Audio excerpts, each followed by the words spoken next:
E aí, pessoal, tudo bem com vocês? Aqui quem fala é o professor André Garcia, o seu professor de matemática, questão de número 5 da minha lista de geometria espacial.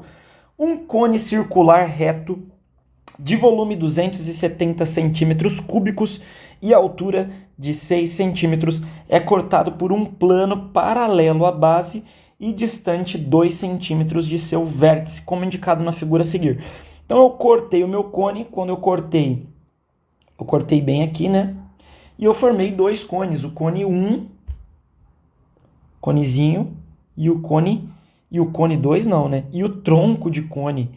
Então esse cara é um tronco. Beleza? Então eu tinha um cone grandão, cortei, formei um cone pequeno e o tronco de cone, e o exercício nos pede para calcular o volume do cone menor. Galera, esse exercício aqui vai sair muito mais rápido do que você imagina, porque nós precisamos lembrar de algo, né? O que nós precisamos lembrar? O que ele nos fala? Ele só dá a medida das alturas, ele não dá o raio, não dá nada.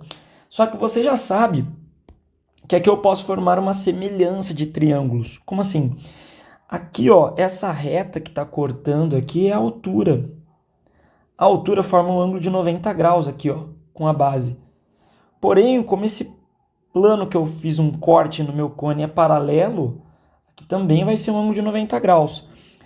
Tanto esse triângulo pequenininho quanto o triângulo grandão, eles dividem um ângulo. Que ângulo é esse? Esse ângulo aqui em cima, ó, ele é comum tanto para o cone pequeno quanto para o cone grandão. Como eu tenho dois triângulos, isso me dá uma dica não. Esse terceiro ângulo, que é o ângulo rosa, tem que ser comum para os dois, porque afinal de contas, num triângulo a soma tem que dar 180 graus. Se eu tenho 90 graus para ambos e um ângulo azul para ambos, o meu terceiro também tem que ser igual.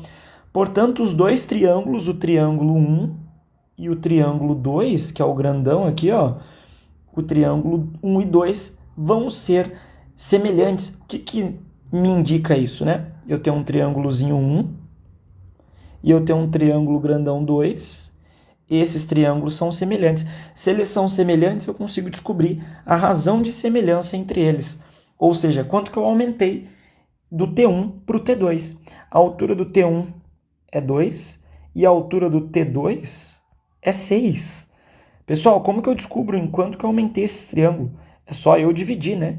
Dividindo 6 por 2, eu fico com 3. Logo, a minha razão de semelhança desse triângulo para esse é 3. E a razão de semelhança nós chamamos de K. Ele só me indica o que eu fiz de um triângulo para o outro. Nesse caso, ele está falando que eu tripliquei todas as medidas. Então, se eu descobrir o raio do T1, o meu raio do T2 vai ser 3 vezes o raio do T1. Mas eu não preciso saber disso. Por quê? Qualquer lado vai ser triplicado do T1 para o T2. Mas o que acontece do T1 e do T2? A área do T1, pessoal, e a área do T2, elas também vão seguir uma proporção. A área do T2 vai ser K ao quadrado vezes maior que a do T1. Ou seja, 3 ao quadrado dá 9. Isso significa que a minha área vai ser 9 vezes maior que a do T1. Só que ele não me deu a área, ele me deu o volume. O meu volume do cone grandão vai ser K elevado à terceira vezes maior do que o cone 1. Ou seja, 3 ao cubo. 3 ao cubo é 27. Então, o meu volume do cone grandão vai ser 27 vezes maior do que o meu cone pequenininho. Logo, se eu dividir 270, que é o volume do cone grandão, por 27, eu descubro o volume do meu cone pequenininho. 270 dividido por 27 dá 10. Ou seja, o volume do cone 1 é 10, do cone pequenininho. Por quê? Dessa forma, o cone 2, se ele for 27 vezes maior que o cone 1, ou seja, 27 vezes 10, o volume vai ser 270, que é o que eu tenho.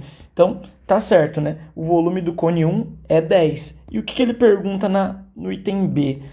Aí ficou fácil. O volume do tronco de cone. Pessoal, o volume do tronco de cone é o volume total menos o volume do cone 1, do cone pequenininho. Então o volume total é 270 menos o volume pequenininho, que é do cone 1, logo 260 centímetros cúbicos para o volume do tronco. Beleza, galera? Se esse vídeo te ajudou, deixa um like, se inscreve no canal. Até o próximo vídeo e tchau! Obrigado!